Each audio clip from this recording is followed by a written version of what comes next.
செய்திகள் தொடர்கின்றன. அர்ஜென்டினா விமான நிலையத்தில் 20 மில்லியன் அமெரிக்க டாலர் மதிப்புள்ள போதைப் பொருள் பறிமுதல் செய்யப்பட்டது. அர்ஜென்டினா நாட்டின் பியூனஸ் ஏர்ஸ் நகரத்தில் உள்ள சர்வதேச விமான நிலையத்தில் போதைப் பொருள் பதுக்கி வைக்கப்பட்டிருப்பதாக அந்நாட்டின் சுங்க அதிகாரிகளுக்கு ரகசிய தகவல்கள் வந்தது. இதையடுத்து சுங்க அதிகாரிகள் சோதனை நடத்தினார்கள். விமான நிலையத்தில் உள்ள ஒதுக்குப்புறமான இடத்தில் போதைப் பொருள் மறைத்து வைத்திருந்தது கண்டுபிடிக்கப்பட்டது.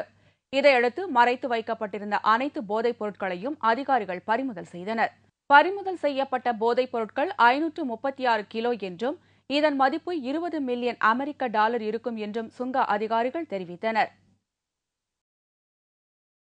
ஸ்பெயின் நாட்டில் வேலையில்லா திண்டாட்டம் மற்றும் அரசின் சிக்கன நடவடிக்கைகளை கண்டித்து நடைபெற்ற பேரணியில் ஆயிரக்கணக்கானோர் பங்கேற்றனர்.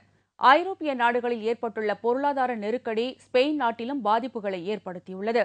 இதனால் அந்த நாட்டு அரசாங்கம் சிக்கன நடவடிக்கைகளை மேற்கொண்டுள்ளது. இதன் காரணமாக அங்கு வேலையில்லா திண்டாட்டம் பெருகி வருகிறது. அங்கு 5 பேரில் ஒருவருக்கு வேலையில்லாத நிலைமை காணப்படுகிறது.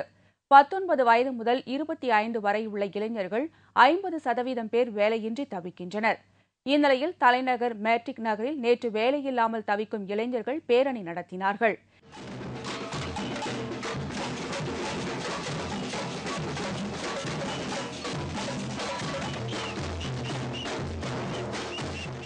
இதில் பங்கேற்றவர்கள் தங்கள் முகத்தில் தலைவர்களின் முகமூடியை அணிந்தும் கைகளில் அரசுக்கு எதிரான பதாகைகளை ஏந்தியவாறும் சென்றனர்.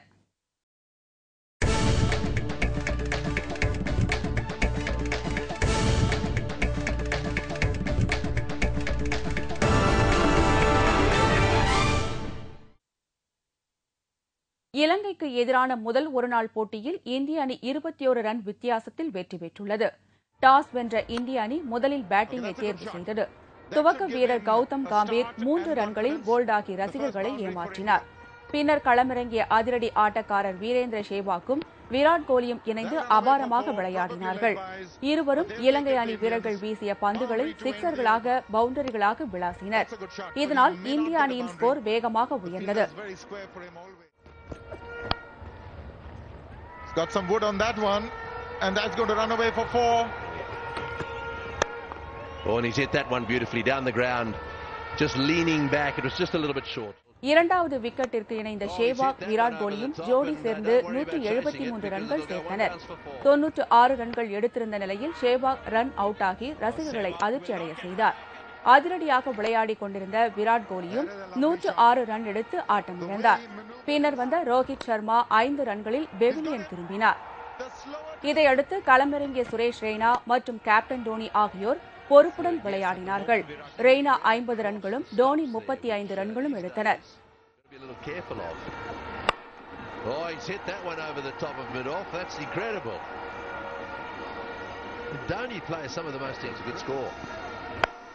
Oh, there it goes on the onside. Oh, don't worry about that one. Don't worry about that one. That has gone way up into the crowd. That is a huge... இறுதியில் 50 ஓவர் முடிவில் இந்திய அணி 6 wicket இழப்பிற்கு 314 ரன்கள் குவித்தது. இதைத் தொடர்ந்து 315 run எடுத்தால் வெற்றி என்ற இலக்குடன் களமிறங்கிய இலங்கை அணி துவக்க ஆட்டக்காரர்கள் தரங்கா மற்றும் தில்ஷன் ஆகியோர் இந்திய வீரர்களின் பந்தை சமாளிக்க முடியாமல் தடுமாறினார்கள். தில்ஷன் 6 ரன்கள் எடுத்திருந்த போது இரண்டாவது ஓவரில் பதானி பந்தில் LBW முறையில் ஆட்டமிழந்தார். தரங்கா 28 ரன்களில் அவுட் ஆனார்.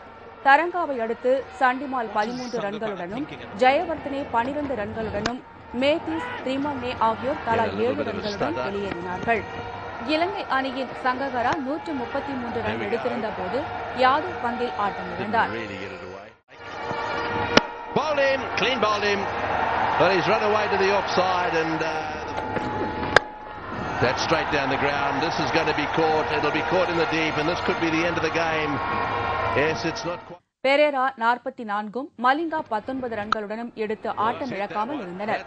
இறுதியில் இலங்கை அணி 50 ஓவர் முடிவில் 9 விக்கெட்டுகள் இழப்பிற்கு 293 ரன்கள் மட்டுமே எடுத்தது. இதன் மூலம் 21 ரன் வித்தியாசத்தில் இலங்கை அணி தோல்வியடைந்தது. இந்திய அணி தனது வெற்றி கணக்கை தொடங்கியுள்ளது. Well, that's in the block goal. He's hit it pretty well, mind you. Doing the right thing there, the Indian captain. That's pretty well oiled. இத்துடன் செய்திகள் நிறைவடைகின்றன. தலைப்புச் செய்திகள் மாலை 6 மணிக்கு. வணக்கம்.